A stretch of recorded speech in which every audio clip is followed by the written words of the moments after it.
khusyu'ihi wa tawaddu'in mutakammilah wal hilmu dan hilim tidak tergesa-gesa, sabar. Summa sabru, kemudian sabar. Summa tanazzuhun, kemudian menghindari,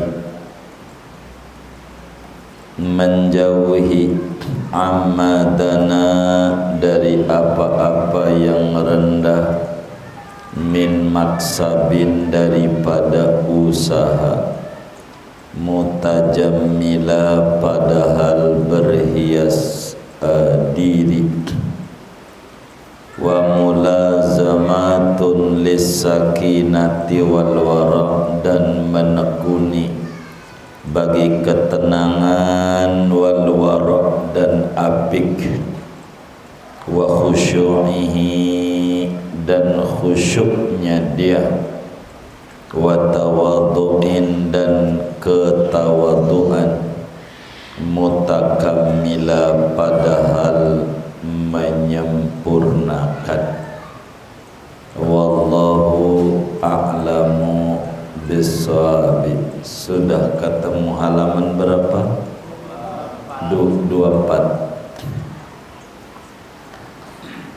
Saudara-saudara sekalian yang mulia, malam hari ini masih kita membedah tentang hifzul awqat, jalan yang ditempuh oleh para salafus saleh sehingga mendapatkan bahagia di dunia dan bahagia di akhirat adalah menjaga waktu, mengelola waktu, mengalokasikan waktu dengan benar dan memanage waktu. Caranya dari bangun tidur sampailah tidur kembali. Dan kajian kita mengisi selepas sholat isyraq jam 6:30 sampai jam 9. Yang terbaik adalah membaca Al-Quran. Dan kita meneruskan kajian adab-adab orang yang membaca dan menghafal Al-Quran. Sebab orang yang membaca Al-Quran, hendaknya cahaya Al-Quran itu harus muncul di dalam hati sanubarinya, yang cahaya itu melahirkan akhlak-akhlak yang mulia yang diamalkan oleh orang-orang yang membaca Al-Quran, menghafal Al-Quran, mengkaji Al-Quran, mentadabburi Al-Quran, menghayati Al-Quran, hendaknya memiliki akhlak-akhlak Qur'ani. Mana di antaranya akhlak-akhlak Qur'ani yang harus dimiliki oleh kita? Nah, ini kajian kita persisnya. Kata Syekh, wal hilmu, di antara akhlak yang terpuji yang harus dimiliki oleh orang yang mengkaji Al-Quran adalah memiliki sifat hilim. Apa itu hilmi? Hilmi itu tidak tergesa-gesa, nyantai, kagak buru-buru, begitu. Itu namanya hilim. Jadi hilim ini akhlak mulia. Tidak tergesa-gesa itu akhlak paling baik di dalam Al-Quran yang harus dimiliki oleh kita. Kecuali boleh buru-buru. Jadi ada kalanya buru-buru itu bagus. Jadi dilihat dari sisi mana. Sebab Nabi bilang, at-ta'anni al-ajalatu minasyaitan wa ta'anni minar rahman illa fi khamsi khisal. Buru-buru tuh dari setan, sedangkan nyantai-nyantai dari Allah. Akhlak baik. Kecuali ada beberapa perkara yang buru-burunya Allah punya suruh buru-buru. Satu, tajhizul janazah, ngurusin mayit. Kalau ada orang mati, sunat, ganjaran gede, buru-buru diurus, dimandiin, kafanin, sholatin, kubur. Lebih girang bagi mayit kalau diburu-buru, lebih senang. Jangan sampai waktu sakit mau ditelepon, bang, babe sakit, duit udah gua kirim buat rumah sakit, gua repot lagi ngurusin batu bara. Begitu. Pas sudah mati jangan dikubur dulu, nungguin gua. Ini orang kagak bener. Mau ngapa minta ditungguin? Jawab kalau minta ditungguin. Kalau nungguin abang beri jamin baba hidup lagi, gua tungguin. Enggak ada gunanya. Hidupnya nyusahin, pas babanya mati masih nyusahin, enggak benar. Jangan lama-lama. Mayit itu mintanya buru-buru. Mintanya. Jangan lama-lama. Rapi dimandikan jam 9. Jam 9 sholatin. Udah rapinya segitu. Dohor aja, udah yang dohor suruh di kuburannya aja nyolatin, sama dapat. Karena mayit lebih demen begitu, lebih demen. Saya di Jakarta nggak berani ngomong begini. Kalau bukan kajiannya saya nggak bakalan. Di Jakarta itu tengah 11 sudah di masjid baca Yasin lama. Begitu nunggu dohor lama pulang. Padahal mayitnya udah di masjid jam 11. Marah mayit. Dianggap kita enggak mengikuti ajaran Nabi sama mayit. Orang dia mau mintanya buru-buru, mau ngapain lagi, mau nungguin siapa, tetap nggak bakal hidup saya. Dia pengen buru-buru. Jadi tajhizul janazah tuh ajarannya disuruh buru-buru. Itu satu. Yang kedua, qada'ud duyun, bayar utang. Kalau bayar utang tuh bagusnya buru-buru. Biar gampang gini aja, saudara kredit motor, kata jatuh temponya itu tanggal 29 setiap bulan. Ini baru tanggal berapa nih ya? Berapa? 21. tutup aja. Belum jatuh tempo, jangan, rezekinya seret. Jangan nunggu jatuh temponya, buru-buru. Uang utang. Kami tahadus bini, zaman kredit motor gitu, tanggal berapa, 17 begitu ya, terserah dikirimnya aja kan begitu. Jadi bakal jadi tanggal jatuh tempo itu mereka itu. Tanggal 1, tanggal 2 udah dibayar aja. Jadi namanya bagus di banknya juga, teladan namanya.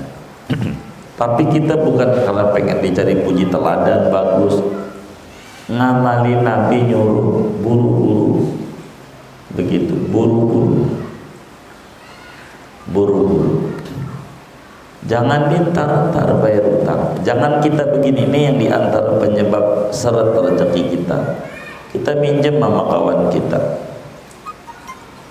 kita duitnya banyak, bang pinjam duit, berapa lu mau pinjam sama gua? Kata dia 5 juta. Dikit amat, yang duitnya banyak. Dia kata dikit amat, 5 juta.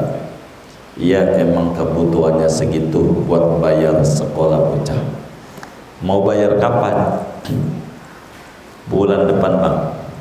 Tanggal berapa? Tanggal 2 umpamanya. Kita sebelum tanggal 2 bulan depannya, baru seminggu Allah kasih kerjaan, ada proyek lah, ada apalah, intinya duit buat bayar utang ada. Tuh jangan kita kata gini, entar aja dah, nunggu tanggal 2. Orang model begini nih pastikan Allah bakal kasih rezekinya seret. Kenapa? Dia nggak bisa memainkan waktu. Kalau dia paham sekarang bayar, nanti bayar, jangan milih nanti, milih sekarang. Lebih cepat terbebas dari tanggungan, lebih bagus, walaupun belum jatuh tempo. Si tuan utang juga kira, sehingga bisa ditawarin lagi, mau minjem nggak? Begitu. Kenapa? Senang. Kita ngukur diri aja, ngukur diri. Ada orang utang sebulan lagi bayarnya, baru 2 minggu bayar. Senang nggak kita? Senang. Sama dia juga senang. Senangnya dia itu memudahkan rezeki kita. Kalau kita mengentar-entar, kalau Allahnya kasih jawaban kita, rezeki kita entar-entar, jangan marah. Emang yang kita tanam entar-entar, maka buahnya juga entar-entar. Begitu. Kalau ngomongin ada buat bayarnya gitu Pak, ada. Jadi bisa begitu kita, ada buat bayarnya. Artinya kita kan utang sebulan, baru 2 minggu udah ada. Itu bayar aja. Jangan kita kata begini, dia mah nggak perlu ini, duitnya banyak. Jangan begitu tuh. Itu bakal nyeretin rezeki kita. Beneran. Jangan. Dia duitnya banyak. Sampai ternyata tanggal berapa itu tadi? Tanggal 2 bulan depannya. Sampai tanggal 2 belum ditagih. Alhamdulillah belum ditagih. Jangan alhamdulillah. Kalau ada bayar aja gitu. Biar gampang. Karena pengalaman kami dalam ilmu kredit itu kayak begitu. Maka ditawarin mulu sama yang motor-motor gitu. Kami punya guru motor hilang, lagi ngajar dicolong orang. Guru bilang motor hilang, ya udah asal mau motor aja, tapi jangan yang mahal-mahal ya. Pokoknya BPKB jangan dicari. Artinya kredit saya tuh yang penting kuat saya, jangan pengen sebulan langsung ke BPKB gitu. Ya enggak apa-apa, kita beli motor. kirim aja, kirim kayak begitu. Jadi belum waktunya bayar, ke nomor kontraknya ada buat kirim ke FIF. Nah gitu. Saya nggak mau mengantar-antar, nanti rezekinya sama Allah ditarantar. Ini rumusnya kalau ada. Kalau nggak ada, Allah Maha Tahu. Begitu, Allah Maha Tahu. Qada'ud duyun. 3, qirat duyuf, menghormati tamu. Menghormati tamu. Jadi menghormati tamu itu, jangan ada tamu ke rumah kita duduk aja di depan, sampai tamu tuh mulutnya berbusa, belum dikasih minum, sampai dibubusa, ngobrol aja sama kita. Pas kata tamunya bilang begini, Bang, udah mau pulang? Kita nanya, enggak ngopi dulu? Begitu nanya, enggak ngopi dulu? Pakai enggak? Dijawab iya, ya enggak. Dijawab enggak, ya enggak. Ini pinter nanyanya. Ini agak bener nih. Kalau ada tamu, pertama-tama suguhin dulu. Suguhin dulu. Jangan enggak. Suguhin dulu. Begitu. Saudara kalau mengenal maulid di Serang, suruh makan dulu. Emang itu Rasulullah yang nyuruh. Kasih makan dulu. Kasih makan. Itu mau kagak. Siang saya mau penceramah, banyak yang asam lambung, kena ginjal, gara-gara apa penceramah tuh? Panitia kurang ajar.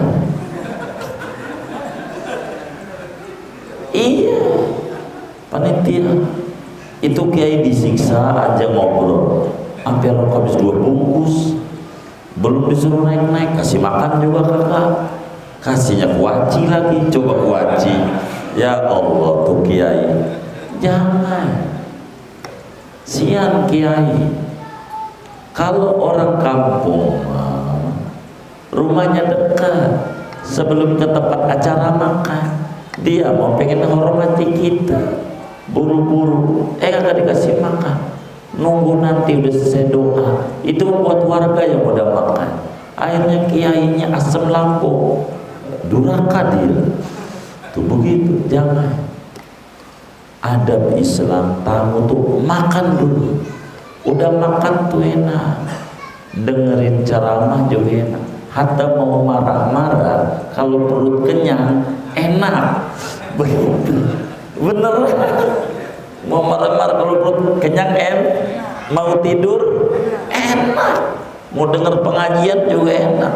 Karena perut lapar nggak bisa. Kiai Zainuddin MZ ceramah baru 5 menit, hujan, berhenti, nggak mau.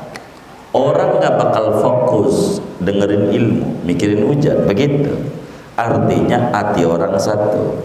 Begitu orang lapar, ini orang lapar, kita ceramahin, itu bukan dapat ilmu, ngomel dapat, cuman kagak berani diungkapin doa. Ngegerendeng ya tuh, ngegerendeng bahasanya, ngegerendeng. Ini mau sampai kapan? Udah dohor. Sebetulnya bukan dohor, kita paham memang juga sholat jam 2 sholatnya. Lapar gitu. Dohor alasannya. Makan dulu. Acara tuh jangan, kasih makan. Kalau kagak orang bisa pingsan di tempat acara, rugi kita. Kasih makan. Kalau udah kenyang, orang makan. Silakan dengar pengajian, silakan. Begitu ajaran Nabi. Qirat duyuf, sunat buru-buru. Kalau ada tamu, jangan diajak ngobrol dulu. Tamu dulu. Saya tanya kalau Sabtu tuh ada tamu datang, saya kibulin. Yang nggak kenal, yang kenalnya enggak. Yang nggak kenal saya tarik. Bang, saya mau ngobrol sama apa? Kalau nggak kenal kan nurut sama kita. Kalau yang kenal tahu dia sama kita. Iya baik, saya bawa ke belakang. Makan dulu. Entar ngobrolnya perut kenyang enak ngobrolnya begitu. Adab tamu artinya tentu semampu kita, semampu kita. Ini ada tamu nih ke rumah kita, bang sebentar doang, ntar dulu apa, ngopi dulu, kita ambil kopi. Akhlak Rasulullah itu rahasia rezeki luas. Jangan dibikin minimal aqua segelas, ambilin dulu. Jangan orang ngobrol sampai berbusa dulu, sampai berbusa ngobrol-ngobrolin dulu gitu, ngobrolin gitu. Ini bagaimana sih politik ini? Juga agak jelas ya, panjang aja dulu, kagak dikasih minum-minum begitu. Jadi apa ini? Jadi ribet begitu. Udah pergi aja, enggak ngopi dulu, pakai enggaknya ini. Enggak, jangan. Kasih makan dulu. Yes, makan semampu kita lah. Adat kita apa? Aqua, kasih aqua dulu. Kayak Maulid kan kasih snack ya, snack dulu. Tuh gitu, ganjel perutnya. Enak tadi, enak. Itu begitu, enak begitu. Jadi ini adab Islam. Disuruh buru-buru. Mana lagi? Sholat. Mana lagi? Ngawinin bocah. Kalau anak kita udah ketemu jodohnya, jangan pakai lama-lama, buru-buru. Muallim Syafi'i Adam itu cantik ajarannya. Sedikit di Jakarta nih yang ngerjain begitu, tapi ada, tapi sedikit. Jadi Muallim Syafi'i Adam itu lamaran dinikahin. Ada banyak kawan-kawan kita jalanin juga. Muallim tuh itu, ini lamaran, langsung nikahin. Kenapa? Adat di Betawi, di Jakarta, bukan Betawi, adat di kota besar, kalau udah tunangan setengah milik. Bener nggak? Mau sampai jam 12 malam ke jalan, orang apa? Kagak ngapa-ngapa. Emang dia mau udah tunangan, gitu. Ini adat. Agama nggak kasih wong belum nikah, supaya dia gandengannya halal, tuntunannya halal, foto apa namanya pre wedding, begitu ya, itu halal, begitu, supaya digandengin halal. Kan mau nikah digandengin, ini pengantin laki, ini pengantin perempuan, pakai satu kerudung, enggak apa-apa, uang udah bininya, udah dinikahin waktu lamaran, cuman belum dapat SIM negara, gitu. Lah kalau belum SIM negara, digandengin laki bini. Ini belum nikah, katanya rumah tangganya biar berkah. Berkah dari mana? Orang mau nikahnya aja udah nginjek-nginjek ajaran Nabi, digandengin. Begitu. Ntar udah dapat nikah. Maka supaya benar, nikahin dulu. Muallim Syafi'i Adam itu begitu. Nikahin, namanya nikah. Orang kota sebut nikah siri.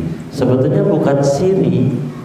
Orang ditonton orang keluarganya, cuma nikah belum dicatat sama negara. Nikah baru sah secara agama, udah nikahin.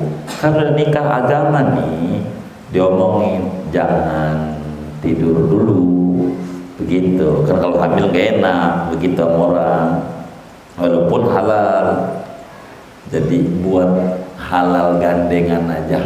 Jadi nanti datang ke tukang rias gandengan, naik motor bareng, emang juga bininya begitu. Mau foto ke Bromo, iya udah pribadi kan macem-macem ya kan, bener nggak? Saya lihat orang macam mau ngapain, mau ke situ. Saya datang ke Putrajaya, waktu di Putrajaya ada 2 orang di Malaysia lagi foto-foto. Kita tanya begitu, buat apa prewedding? Saya tanya dari mana? Johor Bahru. Saya Johor Bahru itu perbatasan dengan Singapura, jauh hampir 6 jam menuju untuk foto doang, gitu. Artinya orang kan beda-beda selera. Bisa aja fotonya di gunung. Kalau fotonya pinggir kali gampang, kali Pesanggerahan aja Jatinda. Kalau pinggir kali ya kan nggak usah ke Bromo. Kalau pinggir kali. Jadi maksudnya gandengannya ini enak, halal. Nikahin ini sunat buru-buru.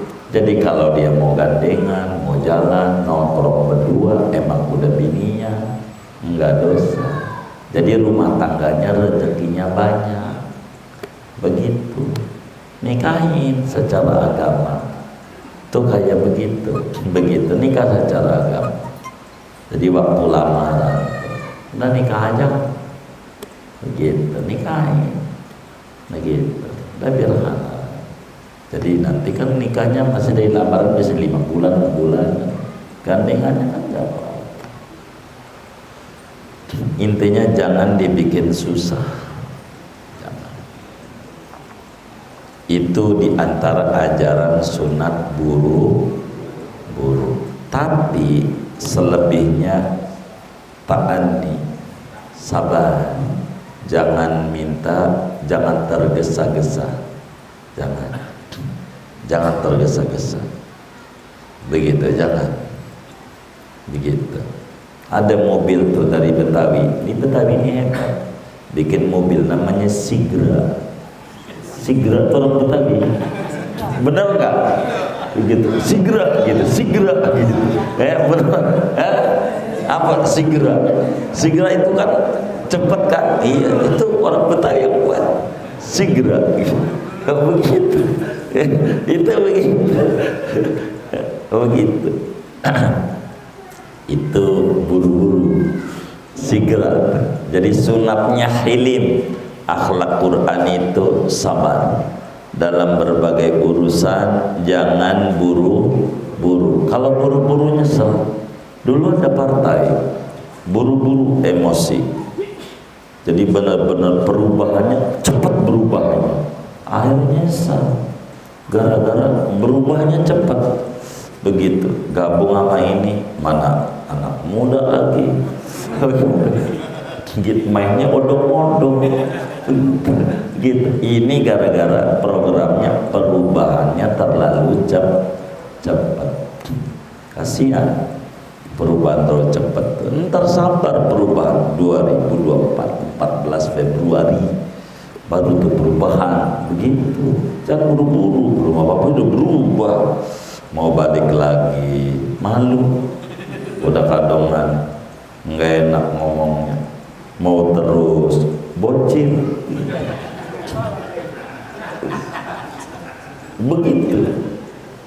Iya, begitu. Gitu. Sampai garuk-garuk. Emang zaman akhir. Makanan apa aja cepet, mie aja di mie instan ada, calon pemimpin instan juga kayak mie. Begitu kata dia. Ada aja yang diomong. Ada aja. Ampun, Pak. Jangan dicat.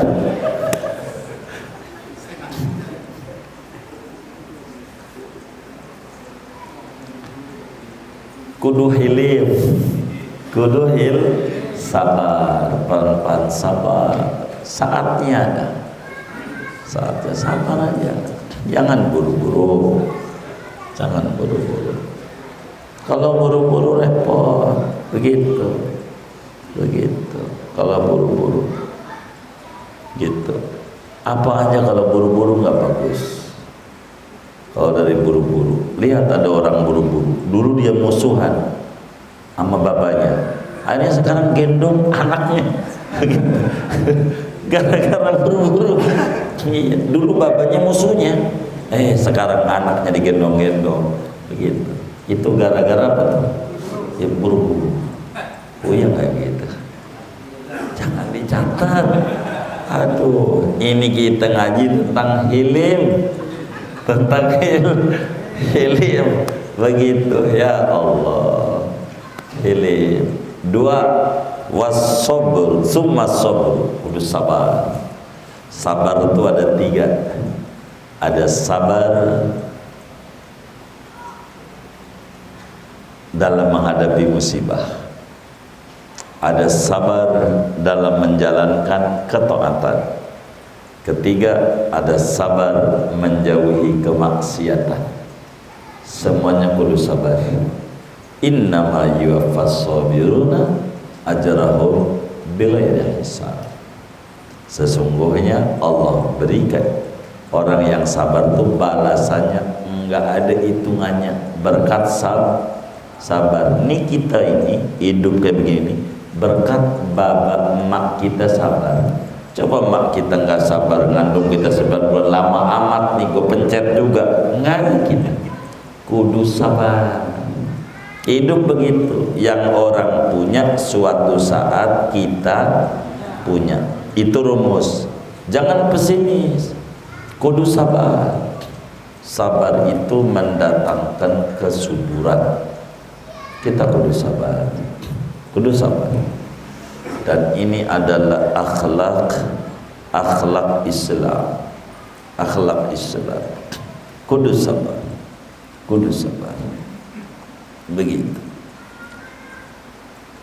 Mana lagi akhlak Qur'ani? Summa tanazzuhun amma dana min maksabin.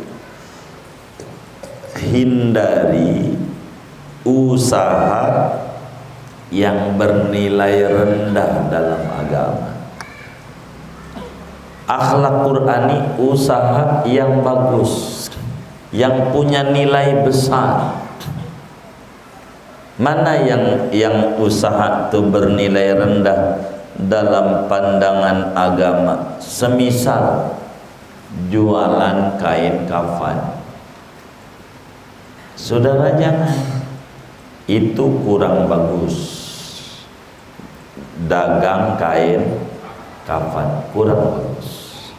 Kalau mau dagang itu campur dagang lain, apa pakai bakso, baju, sarung, apa aja dah, kerupuk, apa yang lain. Jangan dagang kain kafan. Ini namanya daniatul kasbi, usaha rendah dalam agama. Hindari. Sebab apa? Sebab doanya saban hari minta orang mati. Iya. Iya, minta orang mati. Emang sih enggak langsung halus mintanya. Sholat duha, Allahumma in kana rizki, ya rezekinya mati. Kalau kadang mati ya kadang yang beli, bener nggak? Iya, begitu. Jadi jangan jual kain kafan doang, ujungnya ngeluh, kagak ada yang mati apa ya, begitu tuh. Itu tuh namanya kagak benar. Hindari begitu tuh. Artinya kebetulan kita dagang kain kafan campur yang lain. Jadi rezeki kita bukan dari situ doang. Ini second lain, tambahan aja, tambahan. Jangan itu. Itu namanya rendahan. Begitu rendahan. Begitu. Yang bagus, dia dagang bunga bagus. Orang nyekar tuh. Nah, dia doain, ya Allah moga pada anak nih ingat orang tua pada ziarah, jadi beli bunga sama dia. Kan doanya bagus. Doain anak biar pada apa? Pada ziarah. Bagus enggak? Bagus. Dagang yang bagus. Dagang yang bagus. Kerudung. Ngajakin orang biar pakai jilbab. Baju, ngajakin orang biar nutup awal, begitu. Pici, apanya? Yang bagus, usahanya. Jangan yang rendah-rendah. Yang rendah, begitu. Yang bagus. Bukan berarti nggak boleh makruh. Kalau itu doang, makruh. Dagang kain kafan tuh hukumnya makruh, kurang bagus. Makanya hindari. Amadana min maksabin, usaha yang rendahan tuh orang Quran jangan, yang bagus. gitu, bagus. Ibarat saudara dagang es, kalau Ramadan jangan dohor muternya. Ramadan dohor. Ada kawan kita, saya lupa namanya, dulu ada di Asiro, saya lupa namanya, tinggalnya di samping masjid tuh, samping masjid, Kampung Duku Atas, RW 6 gitu. Ini bagaimana saya kalau Ramadan pulang kampung, di orang Kebumen. Saya bilang gak perlu bang pulang kampung, dari Saban pulang kampung buka-buka sawah, jangan, abang dagang-dagang aja. Lah bagaimana kami dagang es sore jam 5 gitu keluarnya abangnya buat orang buka. Tapi kalau jam 12 siang ini menyuruh orang buka, emang lagi haus-hausnya dikasih es, aduh enak banget. Jangan dagang nasi gitu, kita warung nasi sore jam 4 bukanya, jangan pagi jam 9 buka. Ini usaha rendahan, nyuruh orang kagak, kurang bagus. Sore bukanya, sore, jadi biar berkah. Begitu, begitu. Ini penting dalam rangka kita bertajamul, biar kita penting. Mana lagi wa mulazamatun lisakinati, adab bagi orang yang hafal Quran, membaca Quran, mendalami Al-Quran, kudu melazimkan ketenangan. Tenang disebutnya bukan santun. Santun itu bisa dari tampilan, santun bukan, tapi harus tenang. Tenang tuh bahasa Indonesianya stabil. Kalau santun bisa dibuat, kalau stabil enggak. Jadi orang yang santun bisa marah besar, santun orangnya, tapi bisa ngamuk. Tapi kalau orang stabil, dia bisa menahan amarahnya karena stabil emosinya. Itu begitu.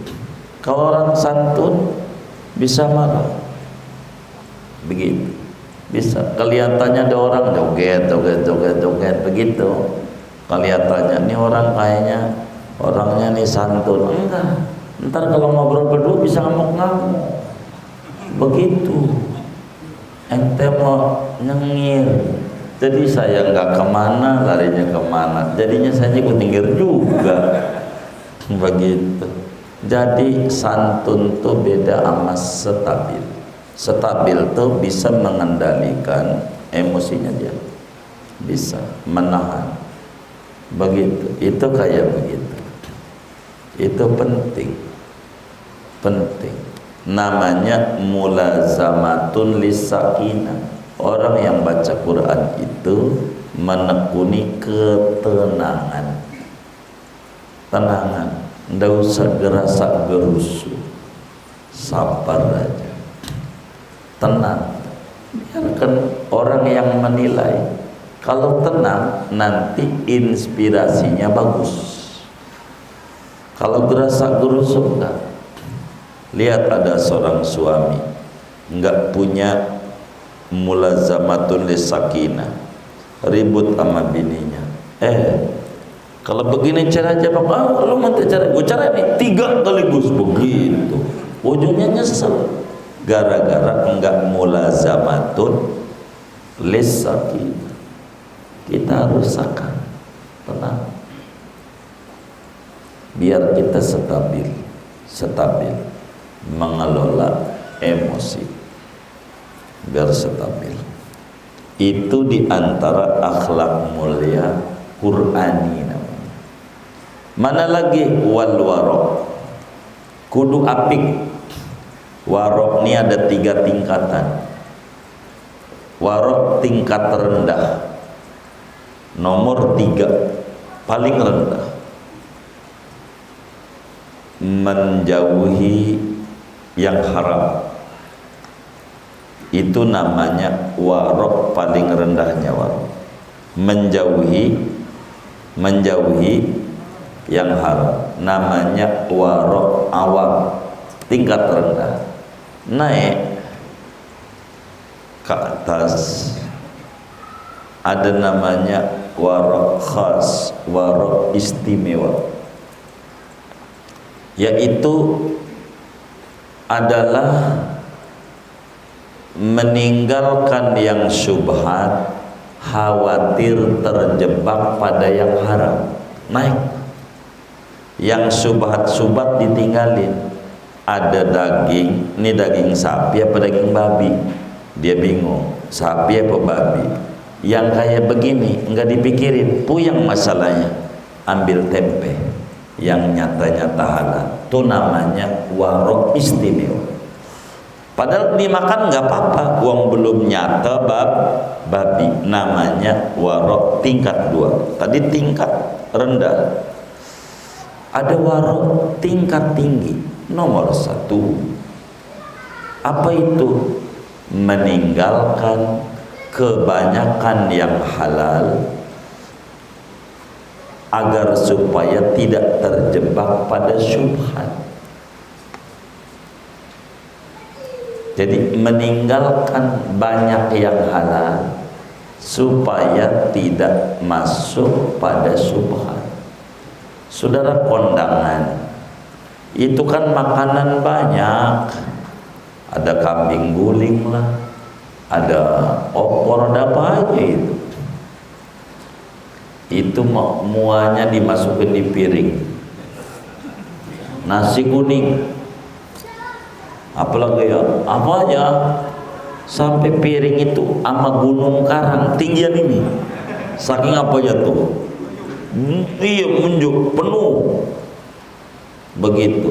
Emang kagak boleh? Ini boleh, barang boleh, orang dibebasin sama yang hajatan. Tapi enggak, kita hindarkan itu. Saya suka siomay, dia ngambil siomay aja. Kenapa? Emang gak halal yang lain? Enggak. Warok tertinggi itu meninggalkan yang boleh-boleh, khawatir jadi syubhat, enggak bagus. Begitu. Ujungnya nih, habis makan enggak habis, piringnya ditaruh di bawah kursi. Piringnya enggak habis, hanya ngambilnya doang banyak. Banyak tuh di hajatan kayak begitu. Kayaknya orangnya ngaji juga malam ini nih kayaknya. Begitu. Jangan. Jangan ngambil secukupnya aja, secukupnya. Jangan. Wa khusyu'ihi, dan penuh kekhusyuan dalam hidup. Mana lagi ya? Wa tawadhu'in, dan tawadhu. Apa itu tawadhu? Memandang orang lain setingkat lebih tinggi dibanding kita. Namanya tawadhu. Rendah hati, orang lain tinggi semua. Gitu, namanya tawadhu. Ketemu sama bocah, bocah, kau lebih tinggi di mata Allah dibanding saya. Saya udah kenal Tegal Rotan, lu belum lahir. Sudah kenal bongkaran Tanah Abang, lu belum lahir. Milenium gua udah injak, lu belum lahir. Gitu. Alexis, apalagi lu belum lahir. Udah. Gitu. Keramat Tunggak jangan tanya dari ujung ke ujung. Lu belum lahir. Begitu. Maka dosa banyakan gua, maka sama yang kecil saya tawadhu. Sama yang tuaan, engkong lebih tinggi dibanding saya. Engkong udah baca bismillah, gua belum lahir. Engkong udah kenal masjid, gua belum lahir. Engkong udah baca Quran, gua belum lahir. Ganjarnya banyakan engkong. Begitulah tawadhu namanya. Memandang orang lain setingkat di atas kita. Di atas kita. Itu namanya tawadhu. Dan ini akhlak Qur'ani. Man tawadhu'a rafa'ahu Allah. Siapa yang tawadhu, Allah tinggikan derajatnya. Jadi ketawaduan itu meninggikan derajat kita. Tawadhu itu adalah hal yang paling penting. Saudara sekalian, saya ngaji malam hari ini segini aja, nggak banyak-banyak dan nggak ada tanya jawab. Si opiknya nyuruh saya pakai motor, begitu. Mana ngajarnya Bapak Hilim, kudu sabar, nggak boleh apa saya segera gitu. Jadi ngaji juga suruh pakai segera juga. Jadi sudah Bang Haji, ngaji kita segini, kita baca Fatihah. Mudah-mudahan keluarga besar Istiqomah ini semuanya hidupnya makin berkah, rezekinya berkah, usaha-usahanya berkah, ilmunya berkah, kesehatannya makin sempurna, lingkungannya berkah. Allah tutup akhir hayat kita dengan husnul khotimah. Amin. Al-Fatihah.